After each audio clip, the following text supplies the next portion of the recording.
উত্তরাখণ্ডের চোপতা ভ্যালির সৌন্দর্য অপরূপ।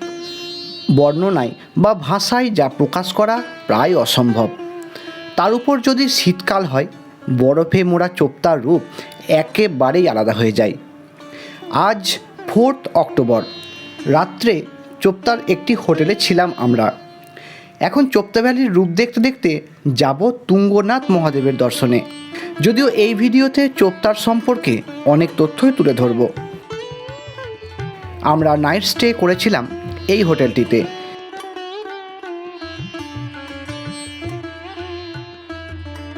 সকালে উঠে বাইরে বেরিয়ে দেখি এক অন্য জগৎ। কি অপূর্ব সৌন্দর্য প্রকৃতি এখানে দিয়েছে। তার মধ্যে গাছের ফাঁক দিয়ে বরফের পাহাড়গুলো ঠিক যেন উঁকি মারছে।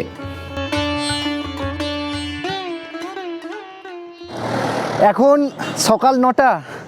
আমরা চোপতায় ছিলাম। এই এই কি বলবো, ক্যাম্প না হোটেল যা বলবো, এইখানে ছিলাম।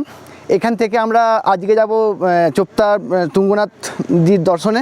সেখানে ট্রেক করে ওঠার চেষ্টা করবো, বা যাও দেখবো, দেখে তারপর আমরা আগের পথে এগিয়ে যাব। তাই সঙ্গে থাকুন। আমাদের সব লাগেজ প্যাক হয়ে গেছে। আমি এই বক বক করছি বলে ওরা দাঁড়িয়ে আছে, নাহলে কিন্তু সব লাগেজ প্যাক হয়ে গেছে। চটপট গাড়িতে উঠে পড়ি, দেরি করে লাভ নেই। পথে যতই এগোচ্ছি প্রকৃতির শোভা বেড়েই চলেছে। বাঁদিকে কেদারডোম পর্বত সাদা হয়ে দাঁড়িয়ে আছে। এই কেদারডোমের পিছনেই হলো বাবা কেদারনাথের মন্দির। আমরা এখন সেই পাহাড়ের পিছনের দিকে চলে এসেছি।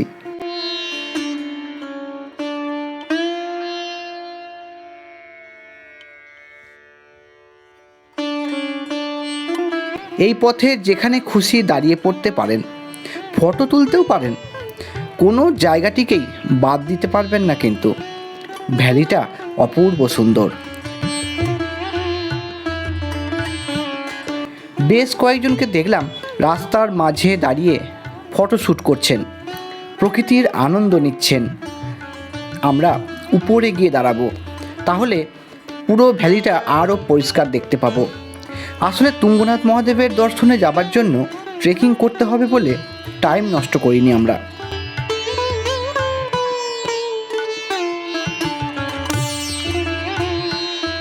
কেদারডোম পর্বতকে তো সবসময়ই দেখতে পাচ্ছিলাম, কিন্তু ড্রাইভার মনু ভাই বললেন আর একটু উপরে উঠলে চৌকাম্বাও দেখতে পাওয়া যাবে।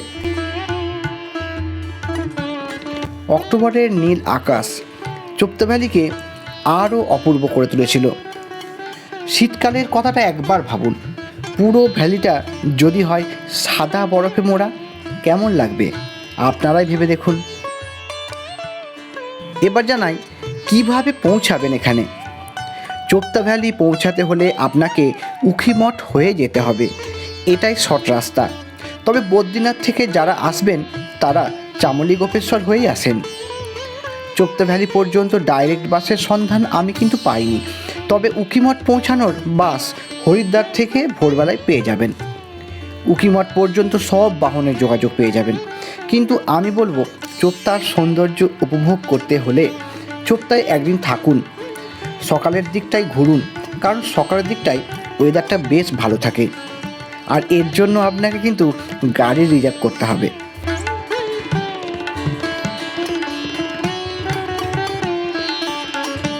পৌঁছে গেলাম চোপতা ভ্যালির ভিউ পয়েন্টে।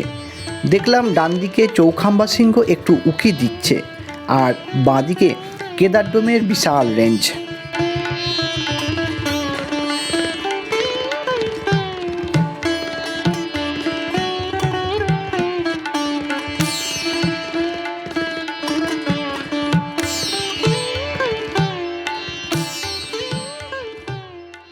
এখন ঘড়িতে 9টা 5 আর আমরা পৌঁছে গেলাম চোপতা ভ্যালিতে।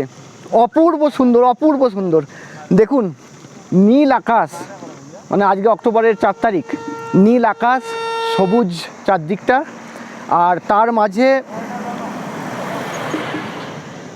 বরফের পাহাড়। আর এই বরফের পাহাড়ের পিছনেই রয়েছে বাবা কেদারনাথের মন্দির। অপূর্ব সুন্দর, অপূর্ব সুন্দর। চোপতা ভ্যালিতে কিন্তু এটা একটা দারুণ স্পট। এইখানটা কিন্তু মিস করা উচিত নয়। আমরা ভাগ্যিস চোপতা ভ্যালিতে সকালে ছিলাম, তাই জন্য সকালে সুন্দর রোদটা আর পেছনের এই স্পটটা পেলাম।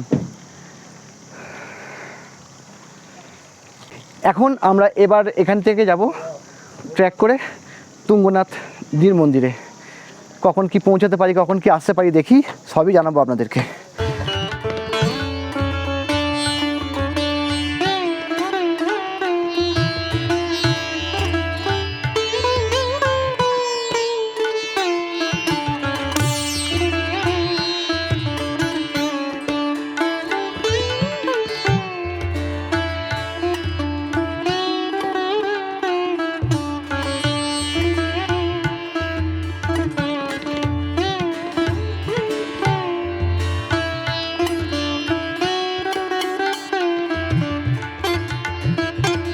যাই হোক, তুঙ্গনাথ মহাদেবের ট্রেকিংয়ের বিবরণ থাকছে আগামী পর্বে।